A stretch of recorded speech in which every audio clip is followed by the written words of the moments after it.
Hello YouTube, this is Christian coming to you with another knife review. This time on the table is the Kizer Active Bantam. Now this knife is a bit of a special case for me because I actually bought this without having a proper read-through when I bought it, and it ended up being much smaller than I imagined.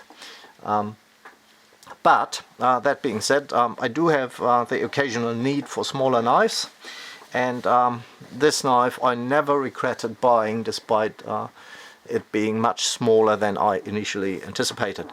For size comparison, here you have the Civivi Elementum, and perhaps even a better match in terms of overall size and shape is the Civivi Pintail. Now this knife is one of Kizer's premium line of knives with full titanium scales and S35 VN steel, and unfortunately it's no longer made, and I'm a little bit puzzled on why that is. Also off note, on this particular knife I did a flipper tab delete just because that was a little bit pokey here on this side, and I really felt it didn't need it in the first place because the thumb action is really beautiful, as you would see quite often from Kizer. In terms of action, they usually have it quite dialed in, and this particular knife is no exception. Now there's a number of things I really like about this little knife. For one, you look at your engagement there on the lock bar. They have a really nice and generous cutout, even for such a small knife, and it is beautiful and easy to disengage, and for such a small knife also relatively fall shutty. Unfortunately, in good old Kizer fashion, and I say unfortunately because that has always been a major point of annoyance for me, these scales come in a bead plastered finish.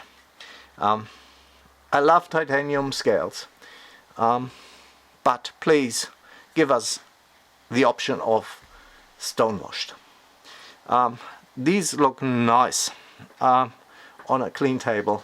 These look awesome when they're brand new, but you put a little bit of use into them and your snail trails start to show everywhere. And I have no issues whatsoever. I mean, you do such a beautiful thing on your plates. The stonewash finish on Kizer plates has always been spectacular. It has really been good.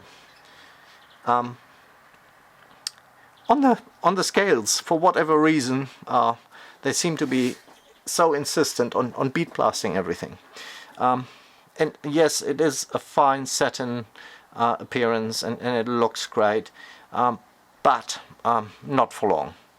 And a stone-washed finish might look a little bit rougher, but it has its own charm, and it is so much more forgiving when it comes to seeing a little bit of use.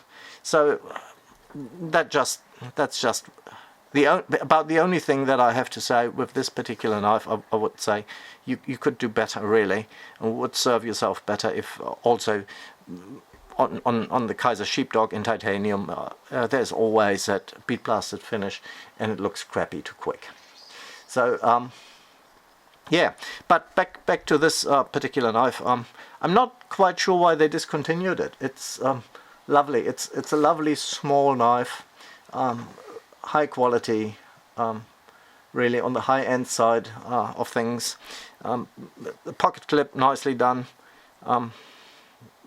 Really a lovely plate shape, a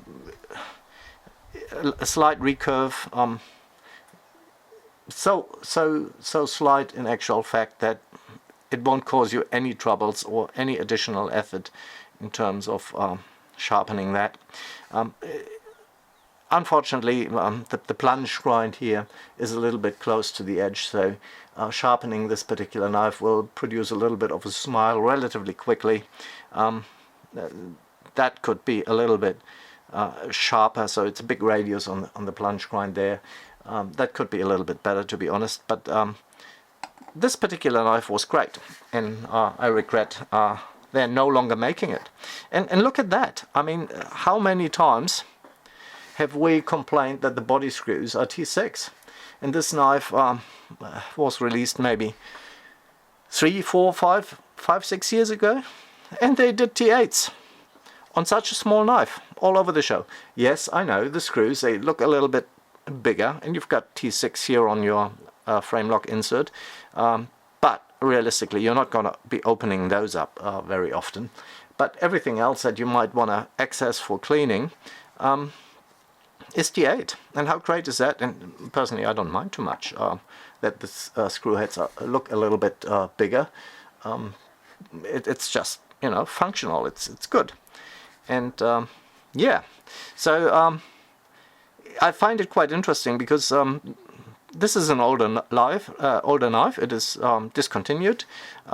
They even have the reverse option for your pocket clip over there, so you can carry it reverse.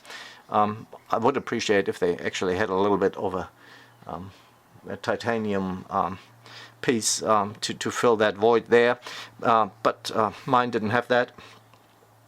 But it's not too much of an issue. Great little performing knife. The really nice hollow grind on this particular plate, which these days I don't think you see too often from Kizer knives. Like mostly the Kizer knives I handled recently are mostly flat grinds, but it's nice to see that. It's a really nice and slicey blade. So yeah, I'm really happy I still got hold of one of those before they stopped making them, because I find it to be quite a classy little knife that I would, if it was still available, maybe you see it somewhere on the second-hand market and you think, oh, what's that? And yeah, look, if you can grab one of those somewhere, I can highly recommend it. It's a beautiful little unit, and I certainly would like to see more of these knives from Kizer again. I mean, they're going down the track of doing all kinds of fancy handles these days, and more extreme shapes. But something like that, classy, would also be appreciated. So yeah, that's my 2 cents on the Kizer Active Bantam. A great little knife. Yeah. Alright, you all have a good day and see you next time around. Bye.